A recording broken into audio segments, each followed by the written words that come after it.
Tem 8 tópicos, mas a gente vai, de alguma forma, linkar, inclusive, com aquilo que ele mais repudia, com a literatura. Tá? Eu vou fazer isso, porque eu sou desses. Nossa, eu vou adorar.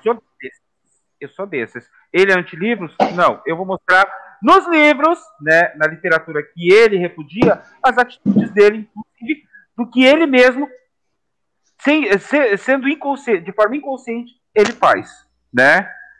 O fato dele fazer ataque de pessoas e não de narrativas, não de ideias, e não desconstruindo falas que foram ditas de forma incorreta, ele está fazendo o ataque estilo Saul Alinsky, né? Regras para radicais. Quem sabe, né? Vamos ver se corrobora ou não no fim da live tudo isso que a gente está falando, né? Chamar os outros. Basicamente, ele está fazendo a personificação também de Floriano Peixoto. Então, fazer isso que ele faz, que é o ataque ad hominem, nada mais é do que a máxima de Lenin: xingue-os do que você é, acuse-os do que você faz. Por quê? Porque ele faz exatamente isso. Interessante sobre isso, Michel. Se eu puder considerar. Verdade, ele é tudo isso. Se ele não chamava o pessoal desse jeito. Eu chamo de exageradamente lindo, por quê?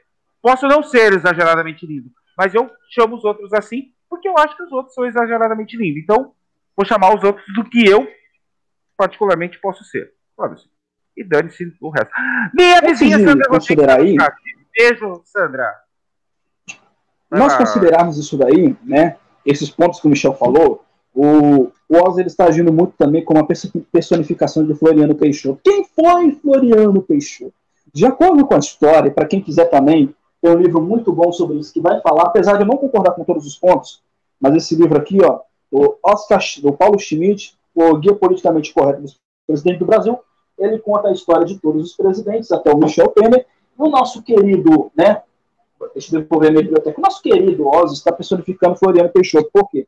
Floriano Peixoto, ele colocou no poder toda a sua família. Se você acha que o senhor Deodoro da Fonseca foi nepotista, Floriano Peixoto foi mais. Se você acha que Deodoro da Fonseca foi o ditador, que Deodoro da Fonseca usou o poder para fazer o que bem entendia, Floriano Peixoto foi mais.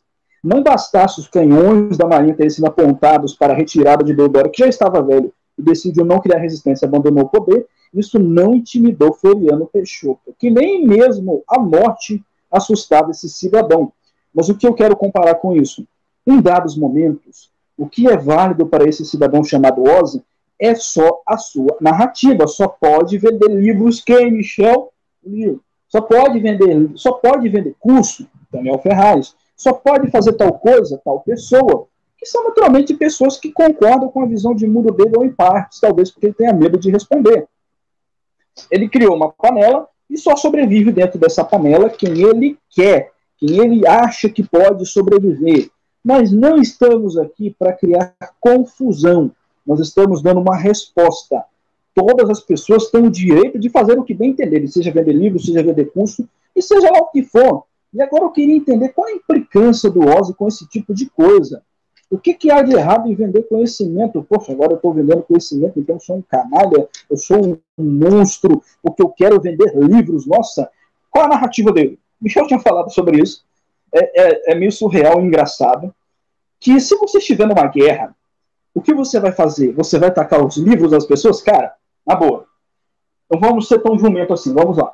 Sun Tzu, A Arte da Guerra, que essa biblioteca é completa, tá aqui, ó, Sun Tzu, A Arte da Guerra, deixa eu mostrar para você. Sun Tzu, que é considerado, não se sabe se a sua existência de fato é real, mas o que se sabe é que ele foi o general mais competente que já existiu, competindo com o Alexandre o Grande, que assim como tais, nunca perderam uma guerra. Sun Tzu ensina maneiras de se vencer uma guerra que sequer o exército precisa participar para o combate frente a frente. E em situações, ele já enfrentou exércitos superior ao número dele, muito maior. Sun Tzu ensina que para a guerra, o combate frente a frente deve ser o último passo, o último recurso. Deve-se evitá-lo ao máximo, utilizando de todos os recursos possíveis para o combate. Mas esse não é o que vem ao caso. O que vem ao caso é, cara, você está numa guerra, você vai tacar livro nas pessoas? Que argumento idiota, cara. Me perdoa essa expressão, um argumento meio imbecil. Você não tem uma lógica para esse tipo de argumento. Você está numa guerra. Você vai pegar um fuzil, uma metralhadora ou Machado de Assis, Brás Cubas, né? Você vai ler as memórias póstumas de Brás Cubas. Você não é louco. Os livros, a cultura, eles têm a sua importância e eles precedem a forma como uma nação pensa, como uma nação encara o mundo. A literatura em si, antes mesmo da linguagem técnica, antes mesmo de Marx ter existido, a literatura em si já antecedia os anseios do povo. Por isso que existe o classicismo, o realismo, o iluminismo, o arcadismo, o barroco, o romantismo e hoje o modernismo. Porque a literatura, a escrita, tem o seu papel na sociedade. E, Michel, queria seu comentário também sobre esse cidadão anti-livros, anti-cursos de conhecimento, anti-tudo. Diga aí, Michel, qual a sua opinião sobre isso? Na verdade, assim, o que ele faz, tá? Acima de tudo, pelo que você pode perceber, é exatamente aquilo que a própria esquerda faz, tá? Se a gente se cala perante a isso, tá? Vamos falar aqui de forma bem objetiva. Se a gente se cala diante a isso, quem ganha, né?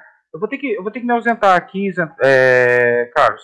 Continue falando com os inscritos, por gentileza. Eu já volto aqui.